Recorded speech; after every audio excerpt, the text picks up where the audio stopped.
I'm very happy to be at Buddhist Library again.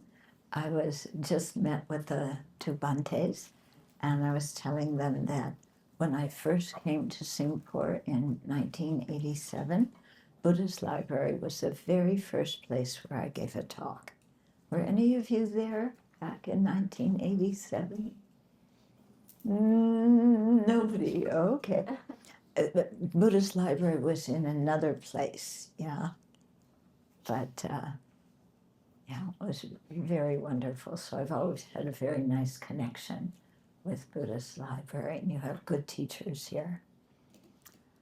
So today we're going to be talking about the three principal aspects of the path using a text written by Lama Tsongkhapa, who is often called Je Rinpoche.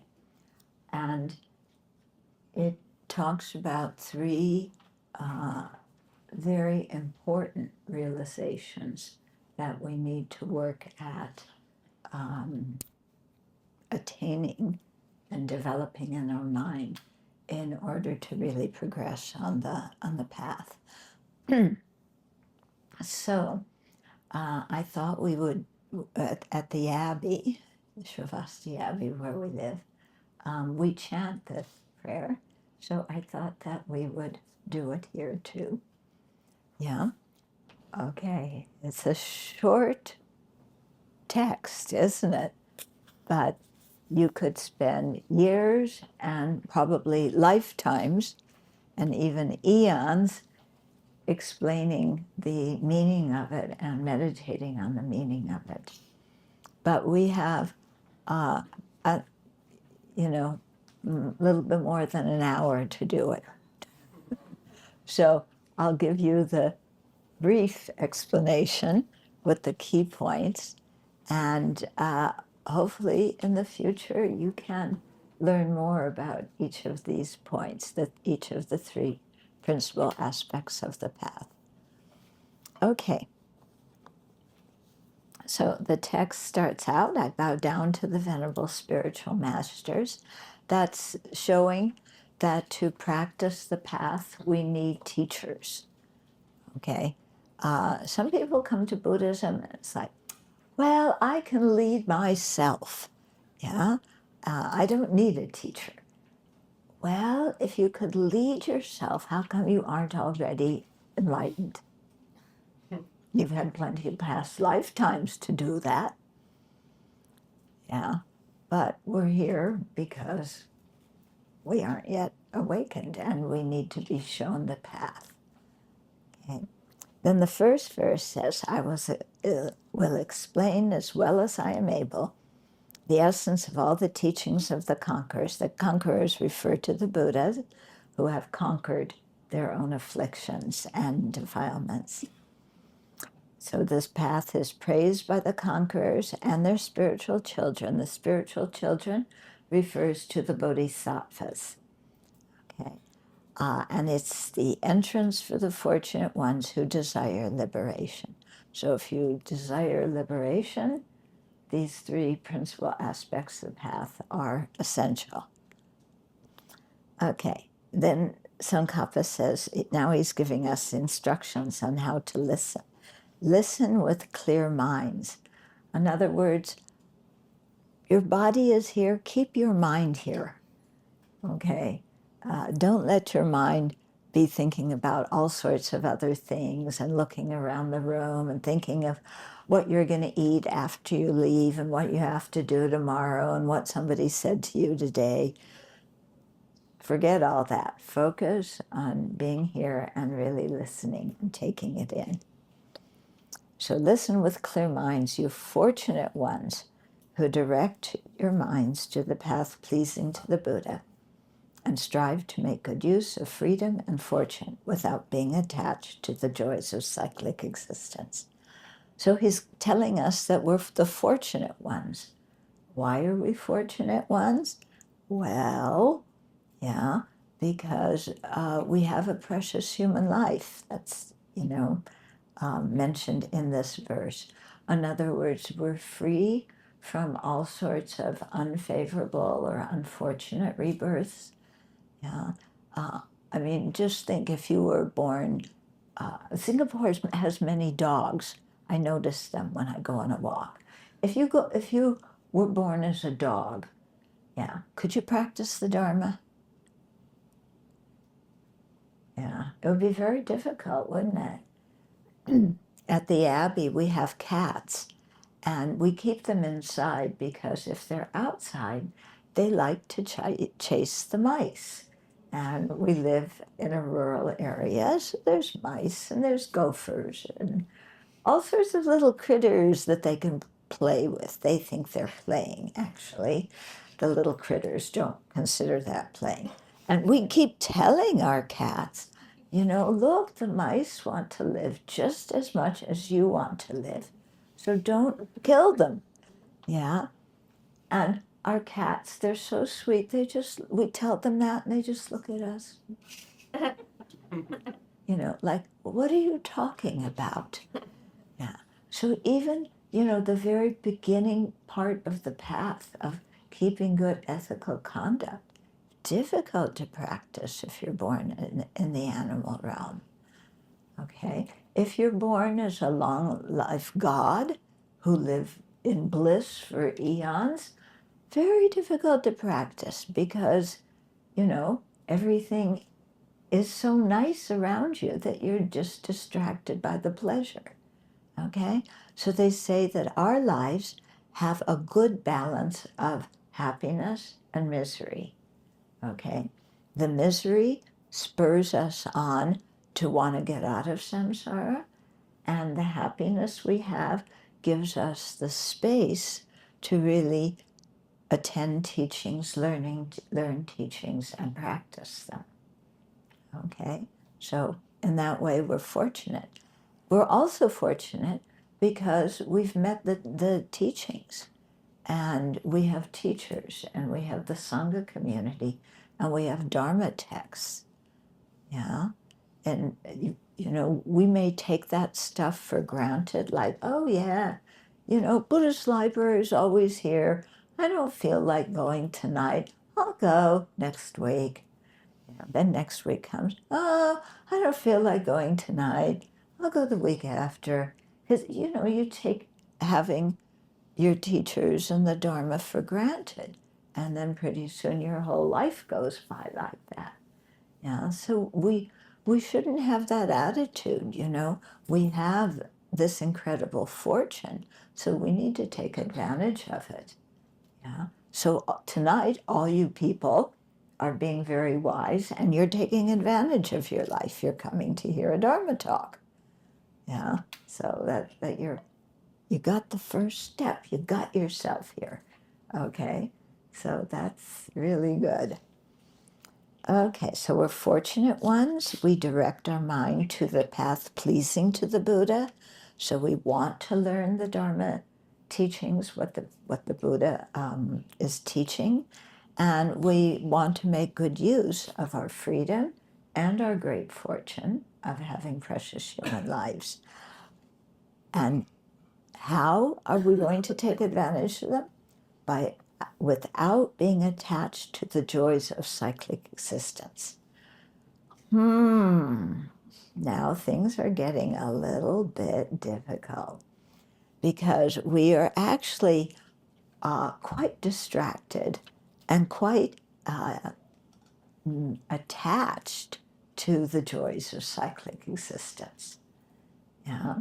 So this is the topic of the 8 worldly concerns, which I could also talk about for years and years and years. But these 8 worldly concerns, I'll just go through them very briefly. But they're very important to notice in our life and to try and remedy. So they come in 4 pairs. Okay, the first pair is having delight and being attached to material possessions and money, and being dismayed and unhappy when we don't have them or when somebody takes our stuff. Okay, are you like that? Yeah? You like material things? Yes. Yeah.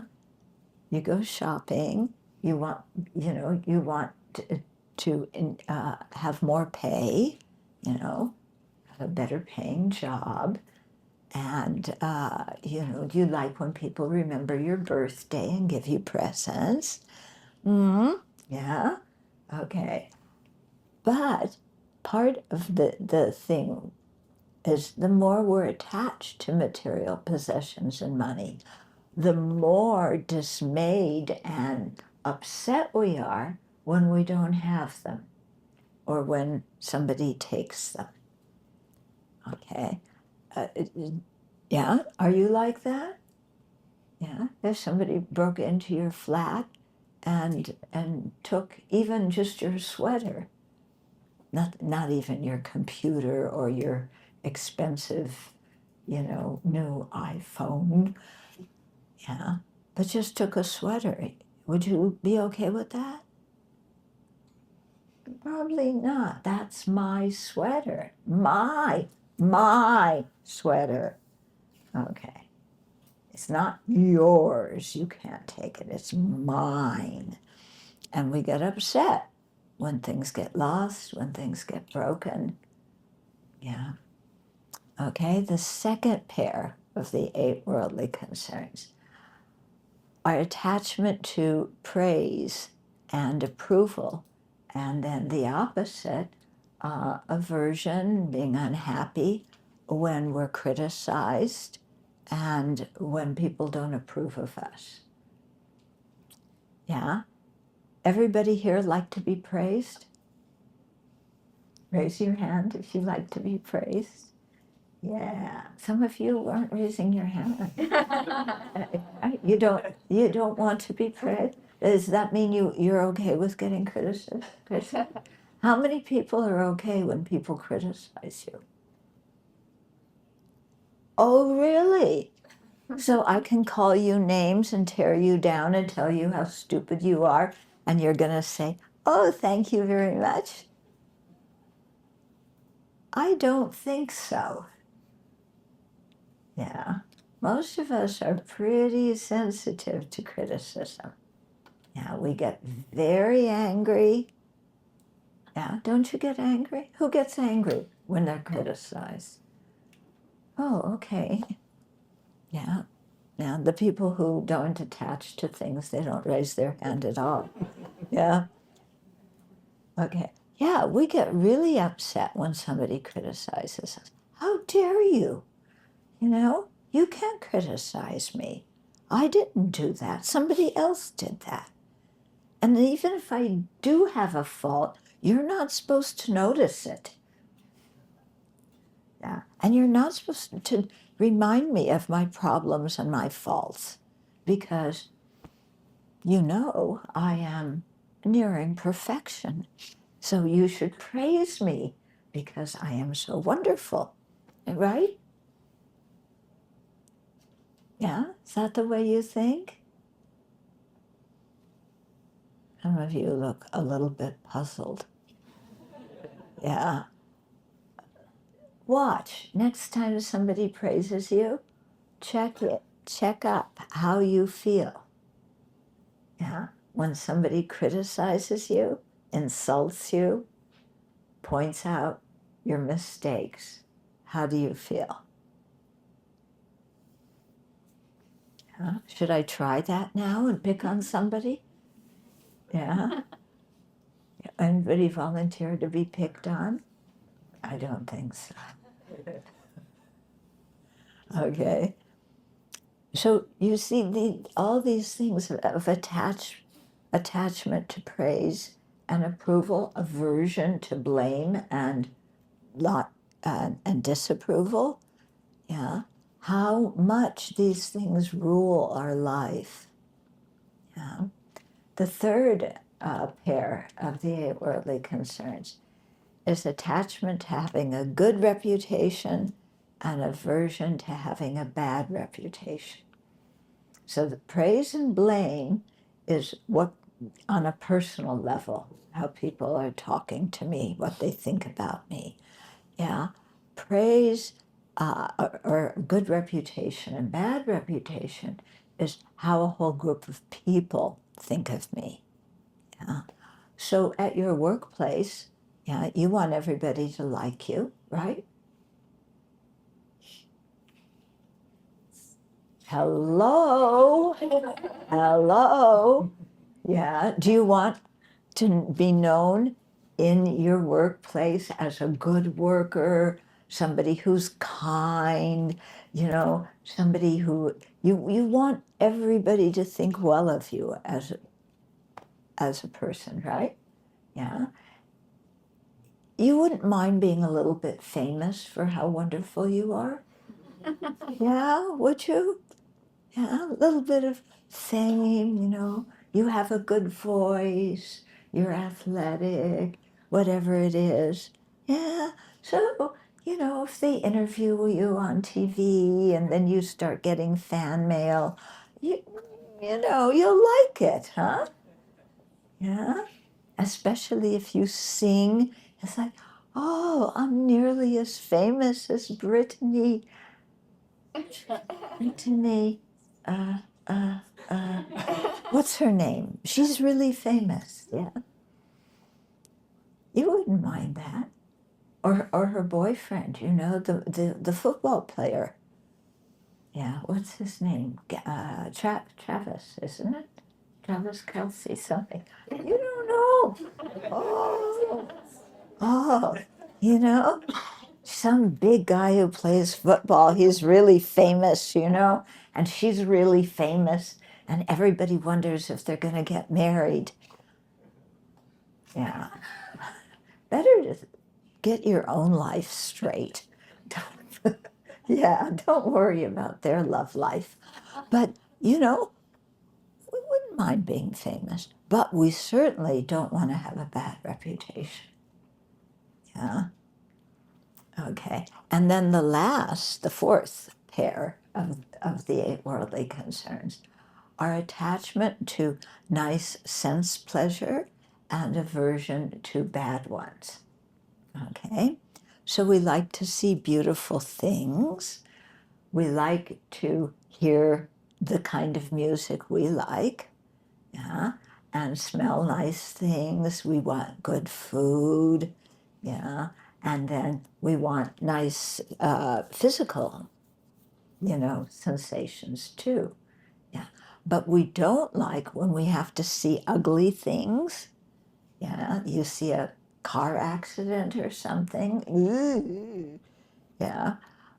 We don't like to hear we don't like to hear, blackboard when you scratch your nails on it. Yeah. We don't like to smell bad things. How many of you have been to India? Yeah. Do Indian streets smell nice? No. Yeah. So, yeah, you're not sure. Yeah. We don't like to smell bad smells. Yeah. We don't like food that's burnt. Yeah. We don't like the kind of food that we don't like. And the sensual thing. Oh my goodness. We want the room at the exact temperature we want it. Not too hot, not too cold. We don't like being hungry. We don't like being thirsty. We don't like sleeping on a bed that's too soft or too hard. Yeah. And we complain, when things are not very comfortable. So, these 8 things, the 4 pairs, so much of our life energy goes towards them. Remember them and then watch during your life. Yeah. From the time you wake up in the morning, how involved you are with these 8 worldly concerns. You will be very surprised. Mm-hmm. Okay. So with Tsongkhapa here in this verse is telling us to listen attentively without being distracted by these 8 worldly concerns. Yeah. But even you're sitting here, you can very easily get distracted. Yeah. You look around and, oh, yeah, oh, there's a stain on the ceiling there. Why is that? They shouldn't have that in the Buddhist library, you know. And my legs hurt and my back hurts, you know. And these teachings are going on so long. Yeah, I want to go home and go to sleep, lie down and be comfortable. Yeah. And then when you get up in the morning, you know, first thing is, I got to get up. Second thing is, oh, but I can have a cup of chai. I can have a cup of coffee. Yeah, then you're happy. Yeah. Then you think of what you have to do at work. And you go, oh, I have a lot of things piled up on my desk I got to do. Yeah. And then you think of, you know, your boss. Yeah. As I said yesterday, you know, in the teaching, from teaching in Singapore a lot, I've noticed that people don't like their bosses very much. How much of you are the boss in your thing? Oh, yeah. Only 3 people are acknowledging it. The rest of you are cowering in fear. No, I'm joking. But you know, it's hard being a boss, and you blame everything on your boss, don't you? Yeah? It's always the boss's fault. You should really try practicing being kind to your boss.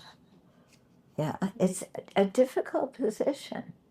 Yeah, I'm the abbess of a small monastery. I can tell you, being the boss ain't fun. Yeah, so we should practice kindness, you know, towards everybody, but including the people who tell you what to do, you know? Okay, so listen to the teachings without that kind of distraction. Then we get into the first of the 3 principal aspects of the path, which is renunciation. And here, renunciation means that what are we renouncing? Yeah, we're renouncing dukkha. We're renouncing suffering. People think that renunciation means you have to give up happiness. Yeah, that's not it. Happiness is not a problem. We all want to be happy. What is the problem is that we are attached to the things that bring us happiness, and we do negative actions in order to get them. So it's the attachment and the aversion that are the problem, not the happiness. Okay? So we're actually in renunciation, yeah, we want to give up the unsatisfactory experiences, the dukkha, it's a Pali Sanskrit term, of samsara, and instead aspire for liberation. Okay? So when we do this, we're really changing how we look at life, because most of our life revolves around the 8 worldly concerns and trying to get the things we like and get away from the things we don't like. Renunciation means, that what is important to us now, it's not fame, it's not possessions, it's not money. What's important to us is getting out of samsara and attaining the real state of freedom that is liberation. Okay?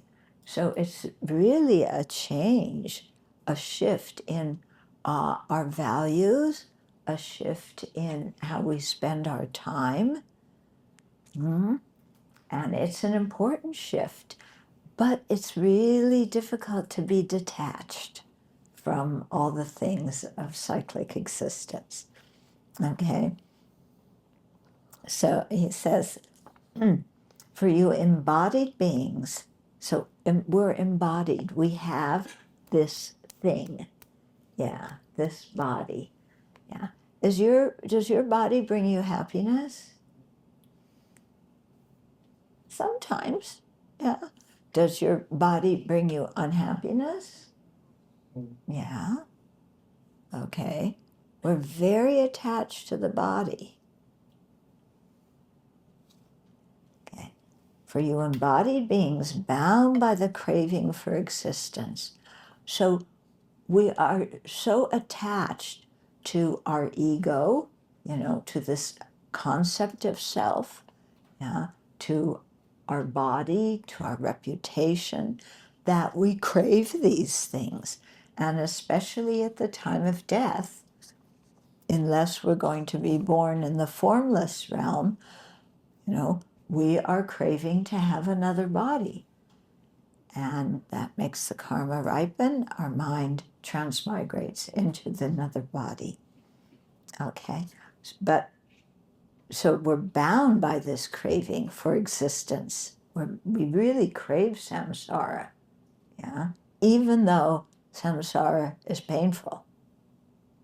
Yeah. Why is it painful? We all get old and sick and die. Yeah. Are those on your list of favorite things? I don't think so. Okay.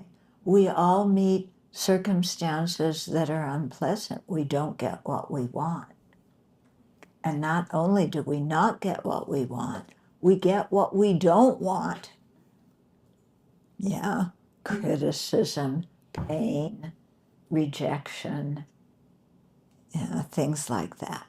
So the whole thing of samsara, is totally unsatisfactory.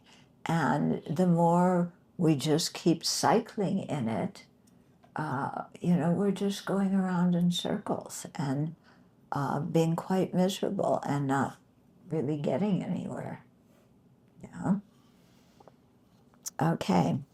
So we're craving for existence, but without the pure determination to be free, without renunciation from the ocean of samsara, there's no way for you to pacify the attractions to its pleasurable effects. So without having a very, very strong determination to get out of samsara, all the supposed happiness and pleasures of samsara come, glittering in front of us, and we go, oh, that's nice. Yes. Yeah, I want that. I want this. I want that. And there we are, creating negative karma, doing all sorts of unkind things to other people, to get what we want and to destroy the people who interfere with us doing that. Okay? So he's saying here how important it is to renounce samsara and aspire for liberation. So he says, thus, from the outset, from the beginning of your practice, seek to generate the determination to be free. Yeah? So seek to generate renunciation of samsara. So this is a big step already to take. Yeah? And I don't know about your level, but at my level, the first thing that involves is keeping good ethical conduct. And this is the role of taking precepts. Like the Buddha taught the 5 lay precepts, for lay practitioners, monastic precepts for those of us who wish to ordain. How many of you have taken the 5 lay precepts? Oh, good. A number of you. That's very good. Yeah. So this is really a big step, because you're making a strong determination. I want to get out of samsara, and the first thing I have to do is get my act together. Okay. So I call my slang term for ethical conduct, for shila, is stop being a jerk. Okay? That's the first step on the path. Stop being a jerk. So what do I mean by being a jerk? Well, when you take the life of other living beings, or when you harm them physically, isn't that something a jerk does? Yeah. When you take what hasn't been freely given to you, you steal other people's things, or you borrow them and you don't return them, isn't that part of being a jerk? Yeah. When you misuse your sexuality and engage in sexual relationships where you don't care about people and it hurts their feelings, or where you don't protect against sexually transmitted diseases, that's pretty jerky, isn't it? Yeah. When you lie. Yeah. Oh, but I know you people don't lie. Yeah. You don't lie, do you? Yeah. You just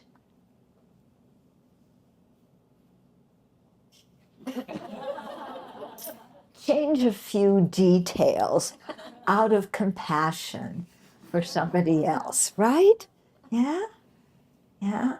Why do you lie? Yeah?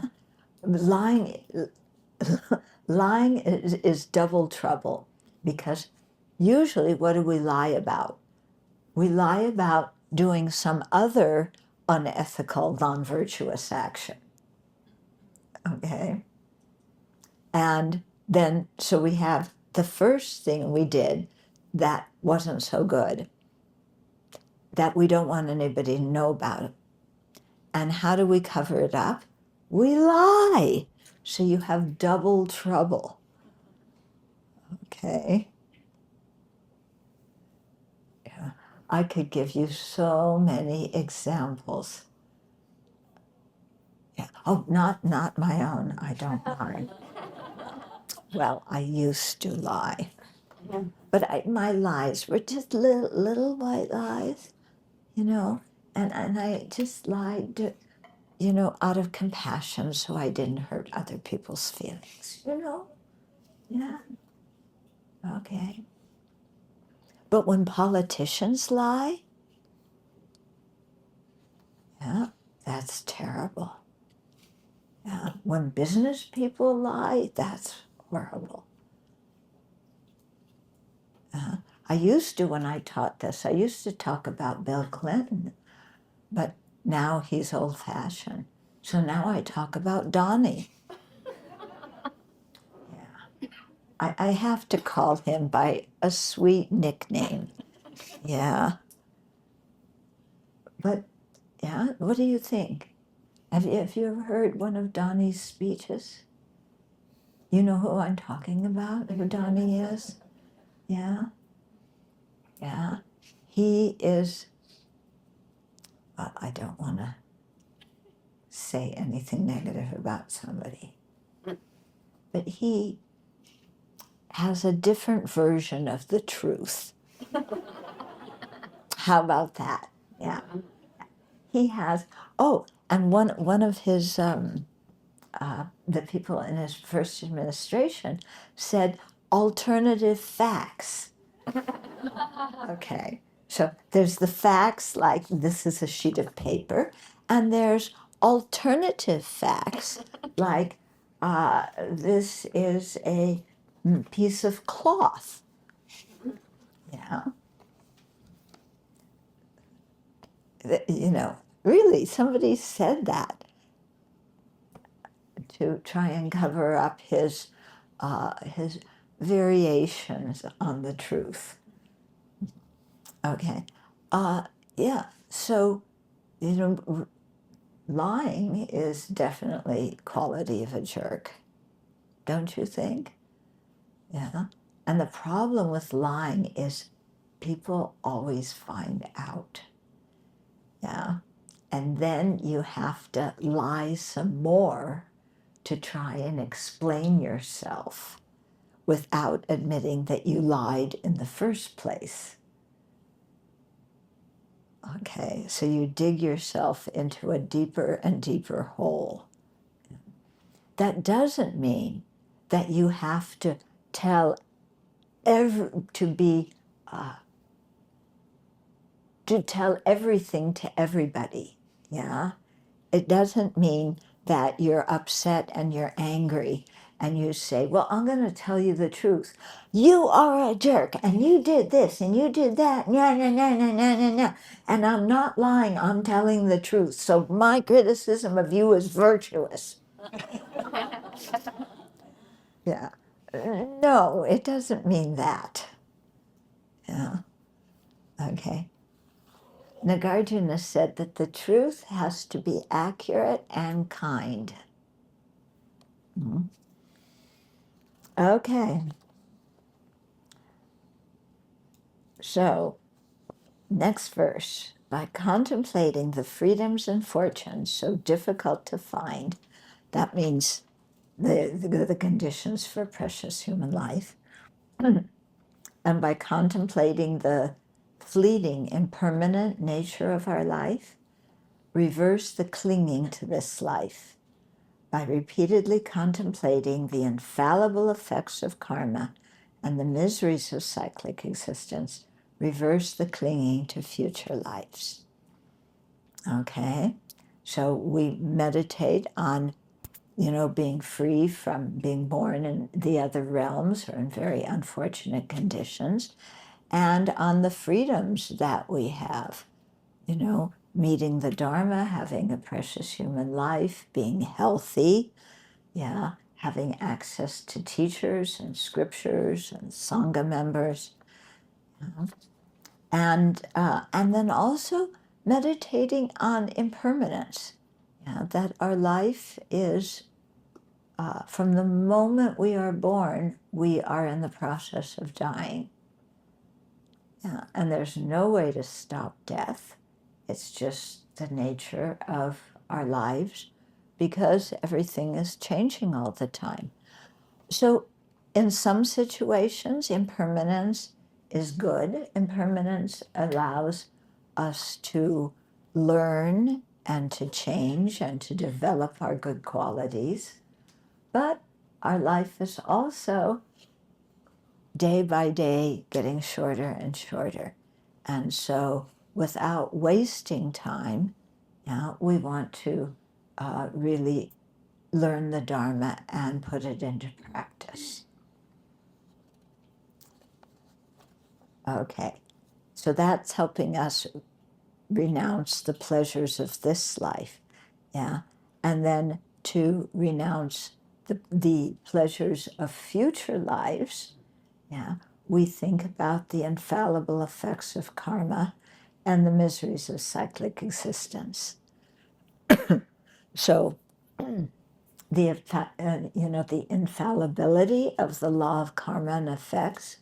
It's simply a system of cause and effect. Okay? There's nothing mysterious, magical about karma. Yeah? It's quite scientific, actually. I mean, this is what science is based on. It's always trying to identify what are the causes of certain things, what are the effects of certain things. We're faced with climate change. What are the things that cause climate change? How can we abandon them? What are the effects of climate change with rising sea levels, weather patterns like this year, where there's been so much flooding and then fires and everything. So, that's kind of a system of physical cause and effect in our environment. And the whole idea of karma and its effects is an ethical system of cause and effect. Yeah, when we do harmful actions, yeah, the karmic effect of that is going to be unhappiness. When we do virtuous actions, the karmic effect is going to be happiness. Yeah. Now you might say, well, I told somebody off and I felt pretty good about that. I put them in their place. Yeah. So you said that telling people off is non-virtuous, but I felt happy. Well, maybe you felt happy at that moment, yeah, but rejoicing in your own non-virtue is creating more non-virtue, and that non-virtue ripens in a future life, okay? And then thinking about the miseries of cyclic existence, then, then we have to think, oh, well, what about if I was born in a God realm, yeah, where everything's so nice. You don't have to go to work. You don't pay taxes. Yeah, all your friends are nice. They praise you. They give you things. Yeah, or the really high God realms, you're in meditative equipoise, single-pointedly for eons. Yeah, we had one young man come to our monastery, and he really wanted to learn concentration. Yeah, he said, "I want the bliss." Yeah, teach me concentration. I want the bliss of concentration. Well, in our monastery, we have to run it and take care of it. And so he was asked to peel apples and help us make applesauce. He was not very happy about that because he wanted the bliss. And peeling apples was, yeah. So he didn't stay long. He went to another Dharma center in the hopes of learning concentration so he could stay in bliss for eons. But the problem is, being born in an upper realm like that in samsara, is that after the karma for that kind of rebirth is over, where do you get reborn? Okay, back in the desire realm. One of my teachers, a Tibetan Lama, they took him to the top of the Eiffel Tower, and he said, "This is like being born in the upper realms. The only way to go from here is down." Yeah. And he went down the Eiffel Tower. Okay. So we don't want to be attached to anything in samsara. Yeah. We have a body now. We take care of our body. It's really important to eat well, get exercise. Yeah. Take care of our body, because even though our body can sometimes be, painful, it's the basis now for our precious human life. And with the precious human life, we have the good conditions to meet the Dharma, listen to teachings, practice them, and so on. Yeah. So we've tried to not be attached to our body, yeah, but to take care of it so that we can use it to create the causes for liberation and for full awakening. Okay. Then, next verse says, "By contemplating in this way, do not generate, even for an instant, the wish for the pleasures of cyclic existence." Even for an instant. You mean I can't like chocolate even for an instant? Well, what's more important to you, spiritual liberation or chocolate? Yeah? What is going to make you happier in the long run? Chocolate! No! You eat a piece of chocolate. How long does it take you to eat a piece of chocolate? 30 seconds maybe? Yeah, a minute if you suck on it instead of chew it. Yeah. If you get attached to that thing, is it worth it? What's more important? The attachment to the chocolate and getting the finest chocolate, or attaining liberation?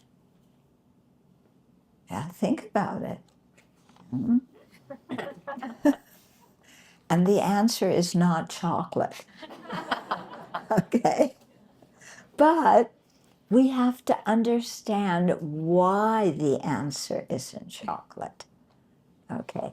Because if we keep going round and around in cyclic existence, yeah, okay, you get a little bit of chocolate once in a while, but you get a lot of misery as well. Okay?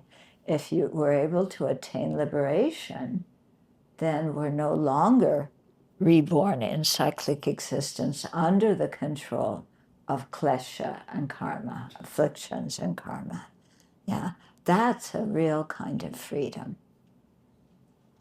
Okay, when you have day and night unceasingly the mind aspiring for liberation, then you have generated the determination to be free. So that's the measure of having generated that realization. Yeah. It's going to take us a while to do that, but once we've met the path, we're so fortunate to have met the Buddha's teachings that it doesn't matter how long it takes us to actualize them, it's still valuable and we should go in that direction. Okay.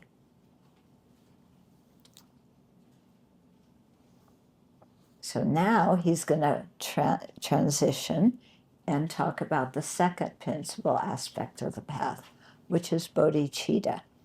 So bodhicitta is the aspiration to attain full awakening, Buddhahood, not just for our own benefit, but for the benefit of all living beings. Okay. So he says, however, if your determination to be free, if your renunciation is not sustained by the altruistic intention of bodhicitta, it does not become the cause for the perfect bliss of unsurpassed awakening. Does chocolate bring you perfect bliss? Okay. So, without the bodhicitta, there's no way to attain the perfect bliss of full awakening. Therefore, the intelligent generate the supreme thought of awakening.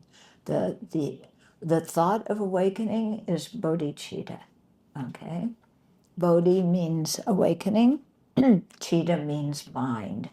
So the mind aspiring for full awakening has got to be a mind of love and compassion for all living beings.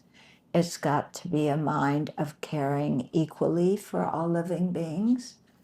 Yeah. So how many of you meditate on the four Brahma Viharas, or the four immeasurables? Yeah, a few of you do. That's a really, really important practice. Okay? So generating love, compassion, joy, equanimity. Yeah, we have four cats at our monastery. Their names are, are Maitri, Karuna, Upekkha, and Mudita, after the four immeasurables. We gave them the Pali names. Yeah. We gave them something to live up to. Yeah. They're working on it. Yeah. Sometimes they're very loving and sometimes they're not. Okay. Okay. So how do we develop this kind of bodhicitta, really wanting to attain full, complete awakening, to become a fully awakened Buddha ourselves? Yeah. I mean, that's a powerful intention. And we do it not just for our own sake, but for the benefit of each and every living being. Okay, so our aspiration to be Buddha isn't so that somebody will make a statue of us that people will bow to and put fruit and flowers in front of. Okay? You know, if you're a Buddha, you don't need that kind of stuff to be happy. We make offerings to the Buddha to generate the spirit of generosity ourselves. Okay. Okay. So how do we generate this kind of love and compassion for different beings? This is what we meditate on. Swept by the current of the four powerful rivers. Okay. There's a footnote here. Yeah. Four powerful rivers: ignorance, clinging attachment, craving for rebirth, craving for the self, and wrong views. Okay, so those are called the four powerful rivers. Tied by the, so we're forced that, our mind is so entrenched in those four rivers. Rivers flow quickly, yeah, and so we are pushed by those kind of defilements and tied by the strong bonds of karma, which are so hard to undo. So we have stockpiles of karma, okay, from previous lives. Some positive karma, lots of negative karma. Mm-hmm. And it's hard to purify our negative karma. And it takes energy to create virtuous karma, doesn't it? Yeah.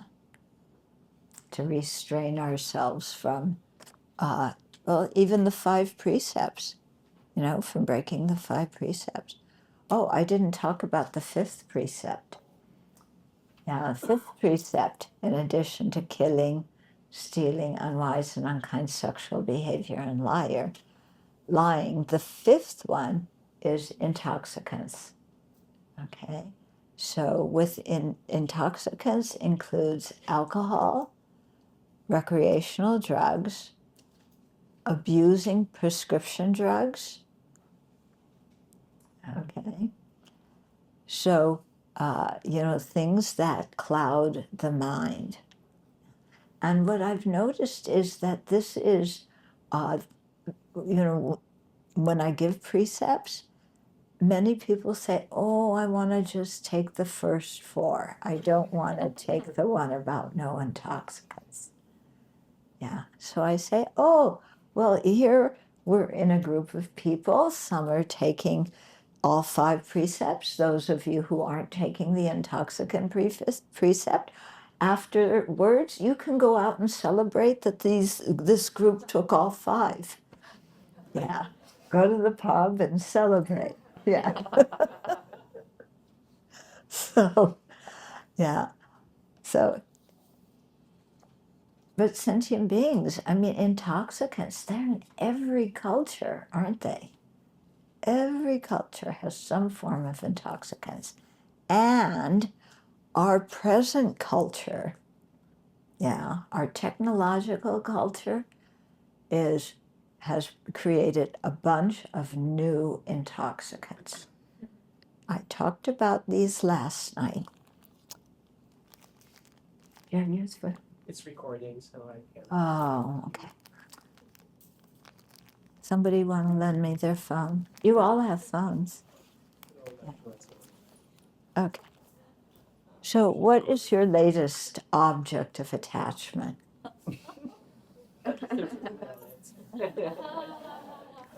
But this, I'm not attached. The Buddha is what comes up on my cell phone. It reminds me to practice the Dharma. Yeah. But first, I have to see what the sales are, because I want to get some new clothes and I want some sporting equipment. And, I want to book some travel to, where do you want to? It moved. Is it alive? It went boom. I don't own a cell phone. I'm probably the only one in the world who doesn't have a cell phone. And I do not want one. Do not give me a cell phone, Because this thing is highly addictive, isn't it? Highly addictive. It would be very interesting to count how many times every day you look at your cell phone. do you ever put your cell phone down? Yeah, I see people, even I'm talking to them and we're having a conversation, they're still holding their cell phone.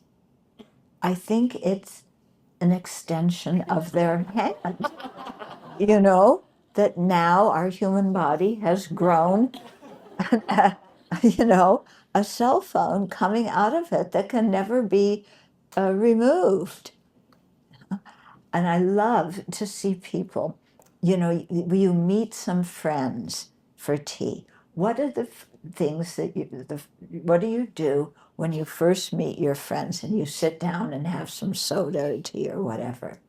You sit down and everybody takes out their cell phone and puts it in front of them on the table, right? And then you watch it. And if there's something, if it's going ding dong or it's, buzzing or something, it's like, okay, I better check it. Yeah. And, what are you doing? Oh, yes, hello. Yes, oh, yes, I haven't seen you in so long. Why don't we meet together tomorrow and have dinner? Okay, bye. I'll see you tomorrow. Okay, so you're with some friends, and while you're with those friends, instead of talking to them, you make appointments to meet other people. And tomorrow, when you're at the restaurant with that person, you put your phone in front of you, and when it rings, you make an appointment to meet somebody else, so that you're hardly ever really with another human being talking to them. Yeah. And you walk across the street.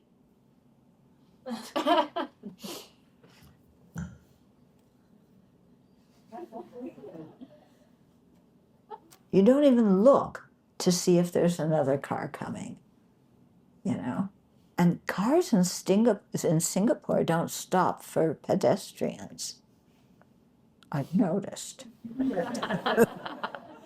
But you don't care. You have your phone and you're going dum, dum, dum, dum. Exercising your thumbs is the only exercise you get now. Yeah? Even your jogging, even your cycling, even you're on a motorcycle. Really, I see people like this. Yeah. What's the last thing you do at night? Check your cell phone. What's the first thing you do in the morning? Check your cell phone. Yeah? This is highly addictive. And how much pleasure does it really bring you? Yeah. How much pleasure? Yeah. If you read the news, does that bring you a lot of joy and pleasure? No. Okay. If you read social media, yeah, you look at social media and you see who has the most clicks and thumbs up or thumbs down. Yeah. Oh, I got some new clicks. Yeah. I'm getting there. Maybe I should become an influencer on TikTok. Yeah. People have told us that we monastics should go on TikTok and sing and dance. They saw some pictures of some Catholic priests and nuns, with doing some, dancing. Yeah. So they say, it would be a great fundraising thing for the Abbey. Go on TikTok. And, Namo Amidofo, Namo Tofo, Namo. Yeah? Okay. So, people tell us we should do that. Yeah, it's good, actually. It's fun doing Namo Amitofa like that. Yeah, you want to do it after class? But my point is, we can go our whole life, hardly ever relating to real people. Just seeing how, if we have a lot of clicks, how many followers do we have? Seeking fame, seeking praise. Okay.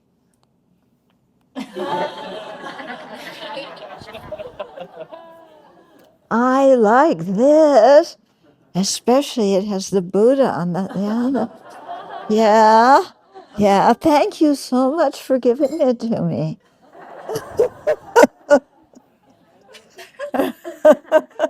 I blessed it. Blah, blah, blah, blah, blah. Yeah. And what do people do here? Yeah. You play a recording of Namo Amitofu when somebody dies. Yeah. You don't even chant it yourself. You turn on a machine and let the machine chant. Yeah. Do you think the machine creates any virtue? Yeah. Do you think your computer can get enlightened?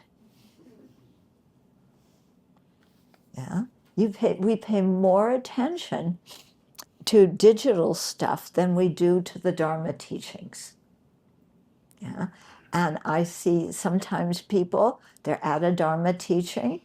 Yeah. Just like when you're in class in school. Yeah.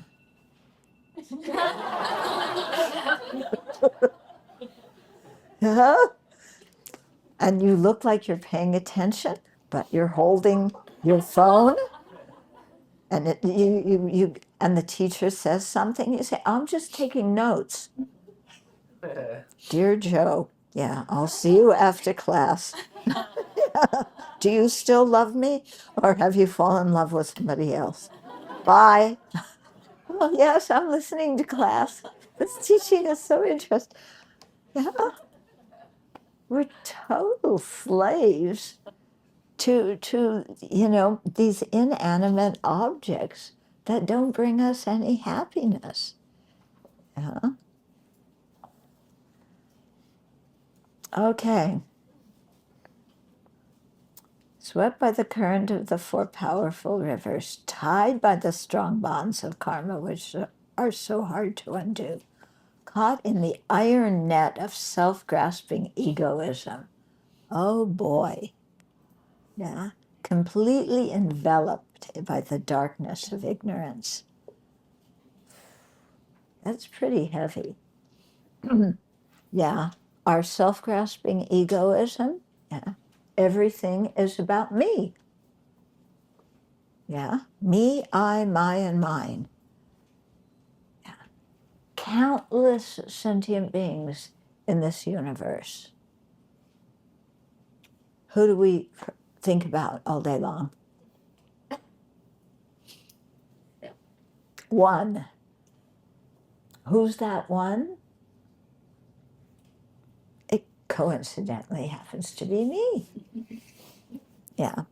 And the problem with the universe is that you don't realize that I'm the center of it and that I'm the most important one, that my opinions are always right, that my advice is what you should follow. Yeah? That self-grasping ignorance, everything related to me is incredibly important. What is related to other sentient beings? Yeah, I want them to be happy. But who do I really want to be happy? Me. Me, me, me, me, me. Okay? So we are so trapped by this self-grasping ignorance, enveloped in the darkness of ignorance.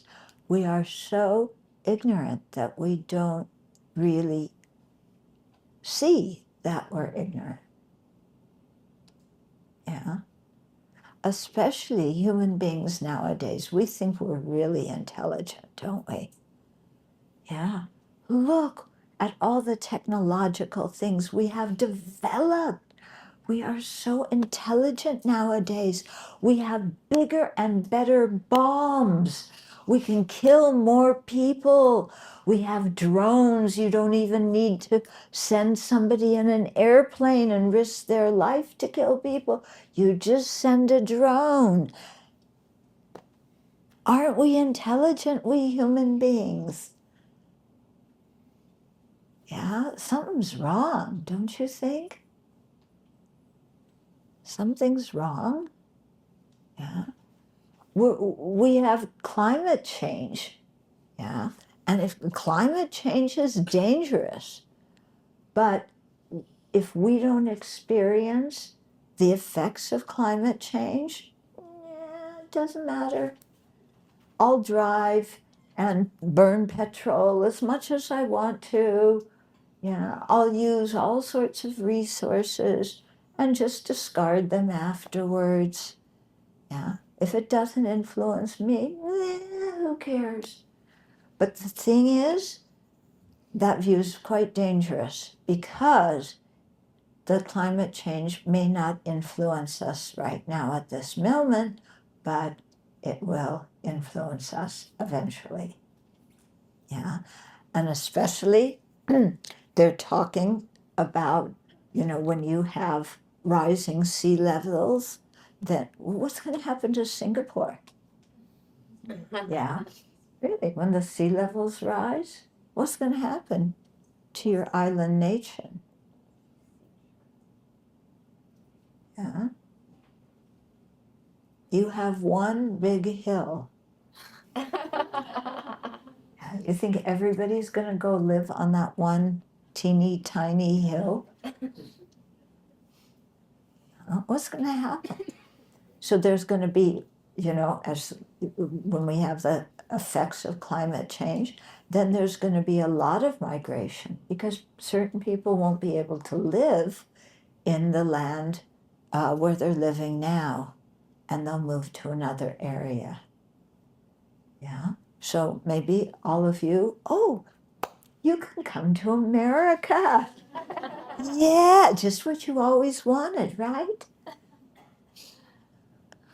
Yeah, right? Yeah. No? Okay. But, people will have to move to a new place. If there's drought, like in our area where we live in the States, it's a rural forested area. We have lots of trees. But if there's a big drought there and fire burns, everything's going to go. Yeah. Then where do we go? Because it isn't just a fire one year, it's the whole climate changing. And every year fires until it becomes a desert. Okay? So we have to, think about other living beings, not just ourselves. Because we're all in this together. We all want to be happy. None of us want suffering. And we all depend on each other. Because everything we know comes from the people who taught us. Yeah. Sometimes we think we're so smart. Yeah. When we were born, we didn't even know how to talk. Yeah. How did we learn how to talk? Other people taught us. Our parents or whoever took care of us when we were little, when they stood in front of us, they showed us how to move the mouth. Goo goo, ga ga. Or in Chinese, shu shu, shu shu. That's my extent of Chinese. We only learn to talk because of the kindness of other people. Yeah. When we were born, we couldn't take care of ourselves. We couldn't even feed ourselves. We couldn't even roll over. Yeah. Or cover ourselves if we were cold. Or take off the blanket if we were hot. You know, other people did everything for us. Learning to read and write, whatever skills we have, other people taught us. Whatever we have, you know, this was made by other people. This came from other people. My glasses, I know who they came from. It's right there. Yeah. Paper, made by other people. You know, we're totally dependent on the kindness of other people. Yeah. So if we want to be happy and we depend on other people, His Holiness said, Holiness Dalai Lama said, if you want to be selfish and be comfortable and get whatever you want, the best way is to take care of other people. Why? Because everything we have, everything we know, comes from other people. Yeah, they're the source. I mean, the food we ate today came from other people. Our clothes came from other people. Okay, the vehicle that you rode in to get here was made by other people.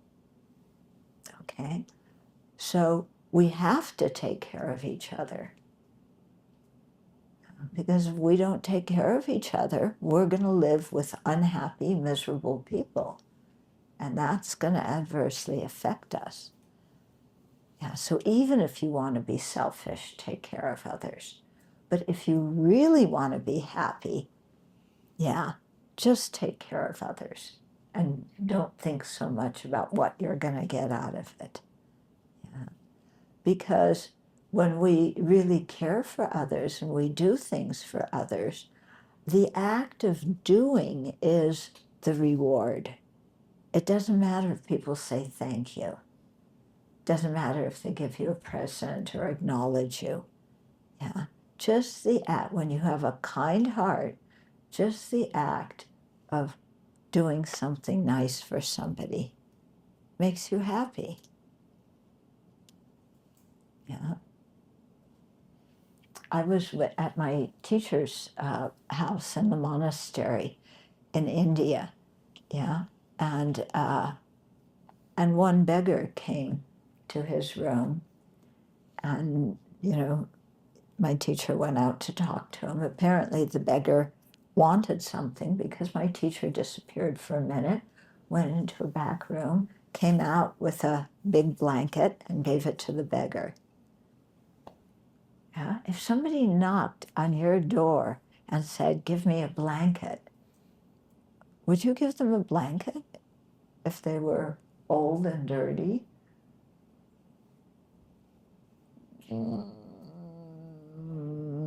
Yeah, but I was just, you know, I just watched that. My teacher giving, you know, this blanket away to a total stranger, yeah, brought him incredible happiness. So, you know, the more we train our mind in this way to care for others, you know, the happier we become. Yeah. I mean, that's what the Buddha had. This is the mind of the Buddha, isn't it?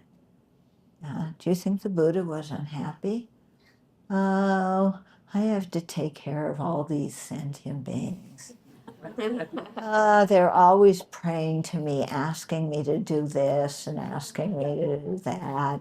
This one wants to win the lottery. This one wants to get married. This one wants their boss to be nice. This one wants to go on vacation.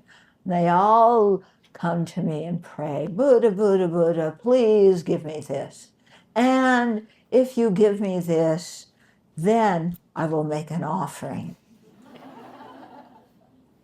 That's good business, isn't it? Yeah, you pay up, then you give me what I want, then I pay. You don't give me what I want, no offering.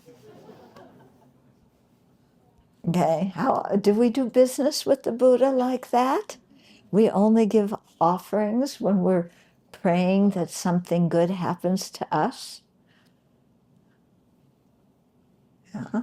the Buddha cherishes other living beings more than he cherishes himself.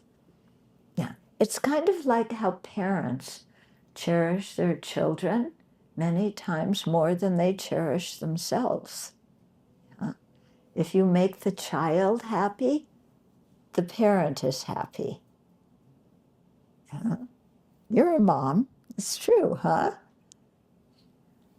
So it's the same way the Buddha cherishes other living beings more than himself.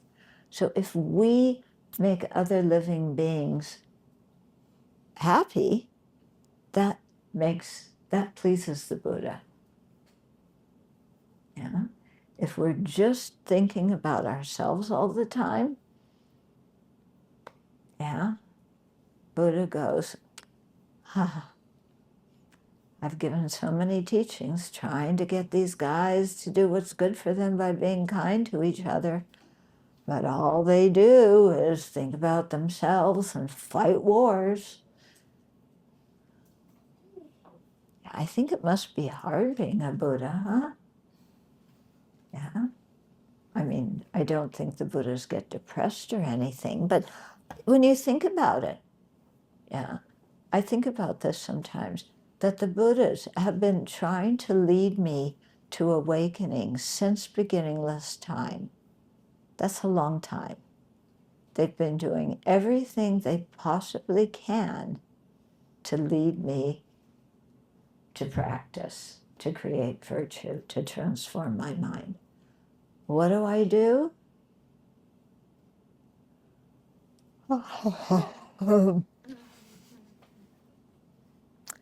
I sleep, I mess around, I eat chocolate.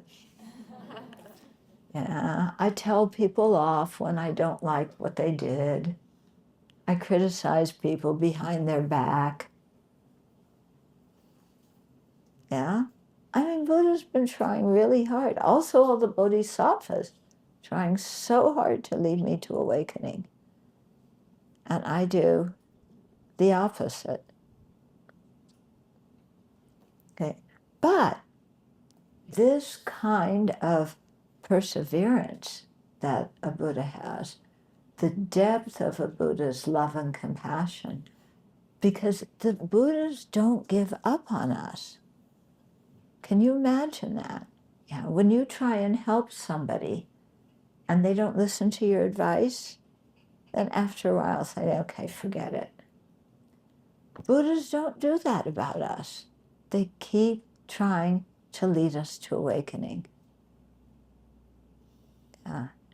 So if we want to attain Buddhahood, this is the kind of mind, to train in this kind of love and compassion, this kind of fortitude, this kind of determination to benefit others. This is what we have to cultivate.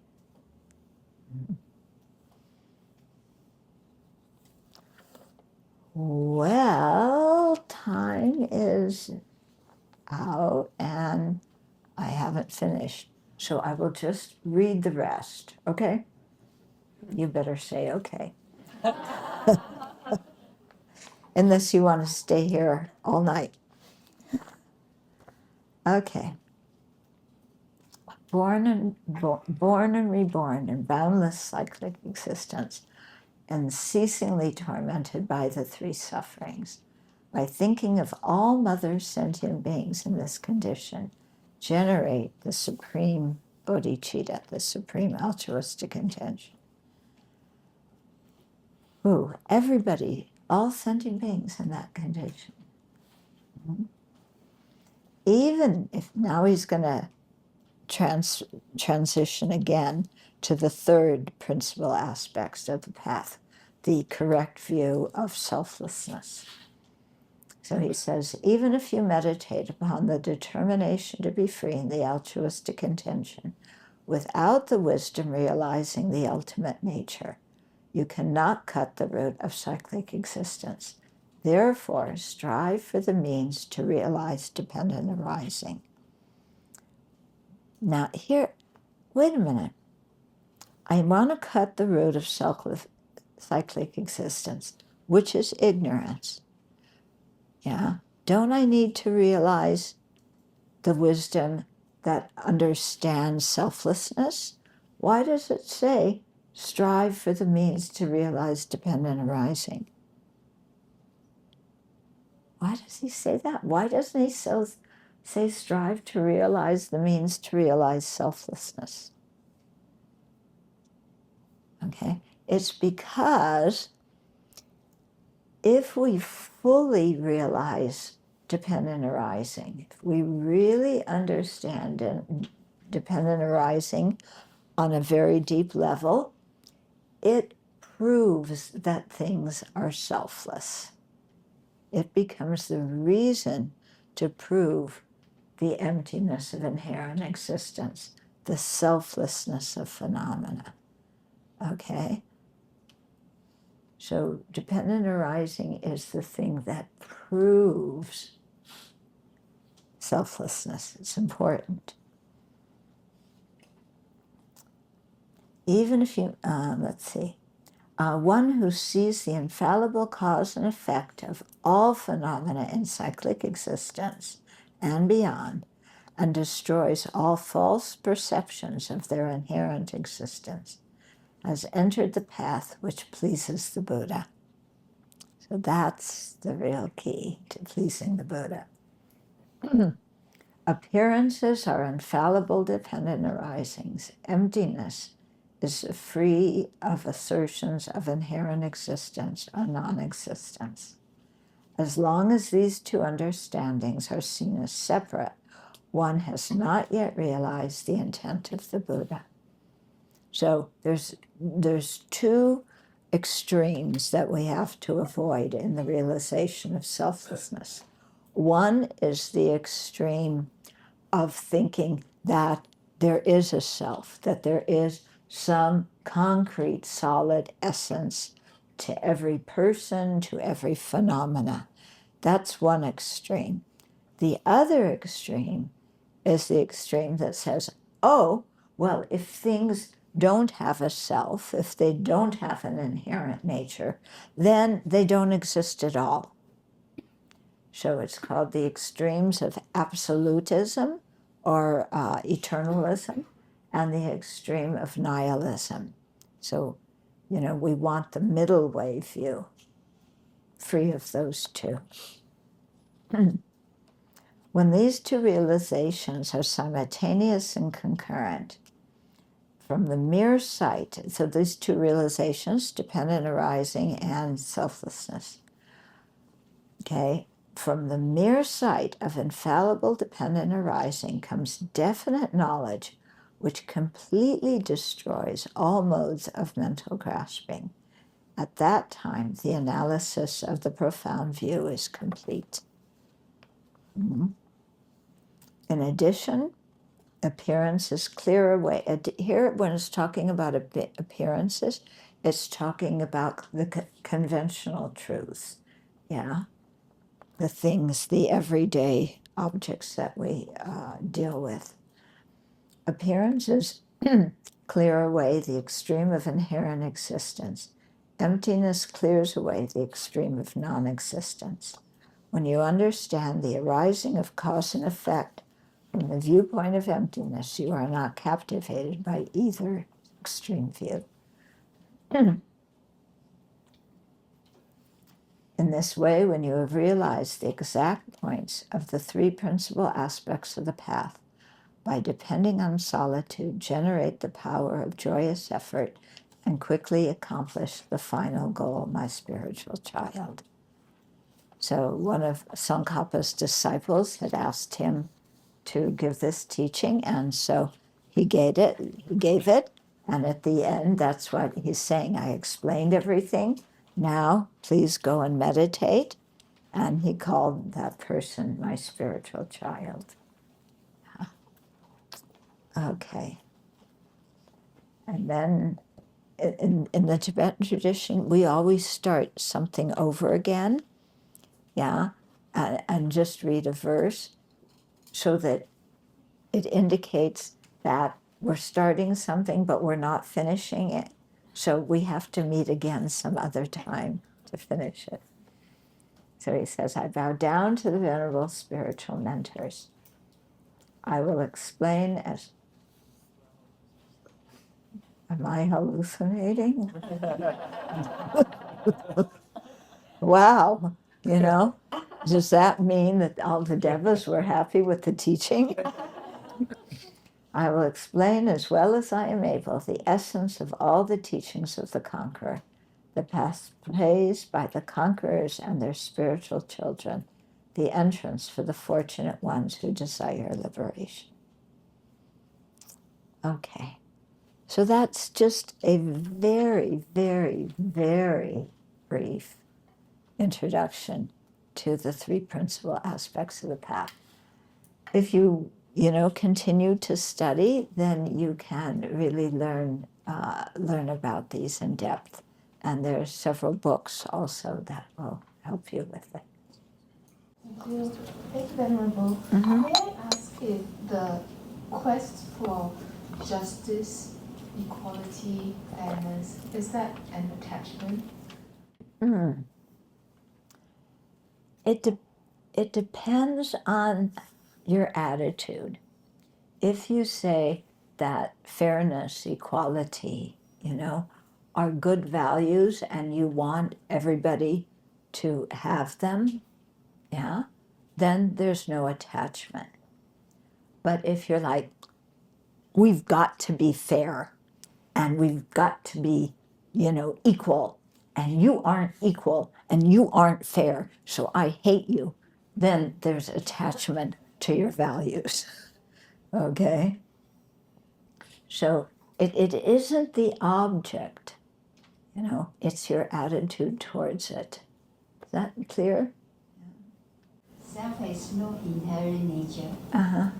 Is it just like you were saying, like self, no inherent nature? What Yeah. Yeah. So what does that mean?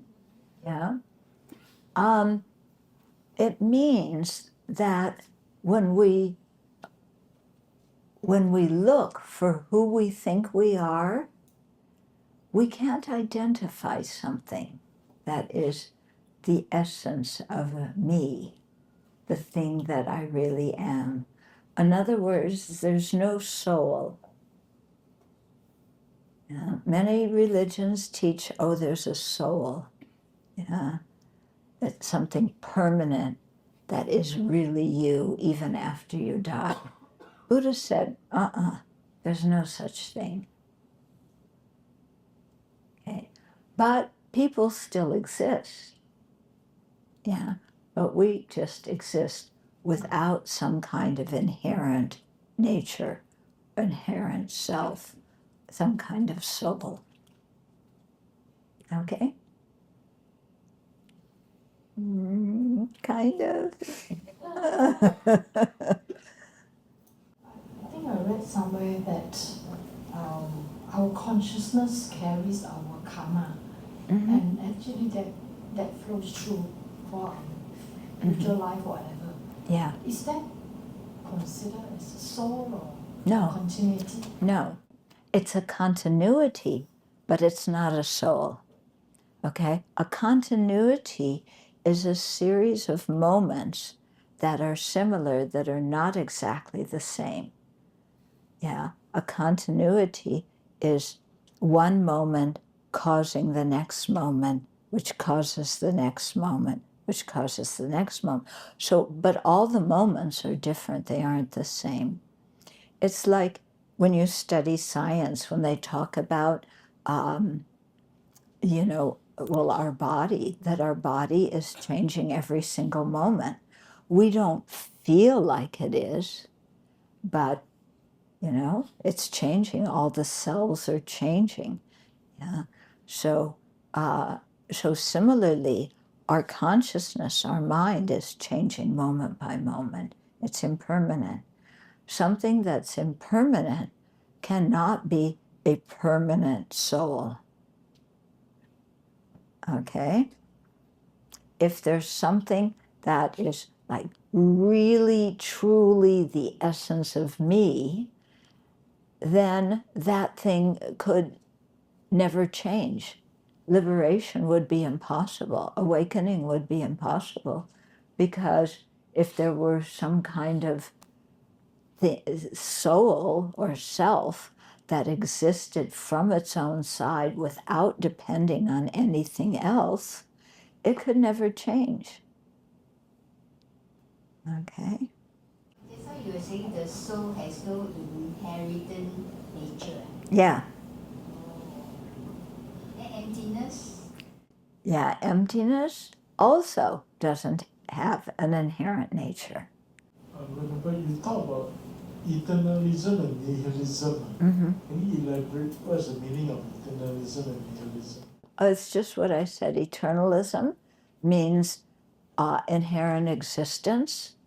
Yeah, that things have that they exist from their own side without depending on other phenomena. Nihilism means nothing exists, or that karma doesn't function.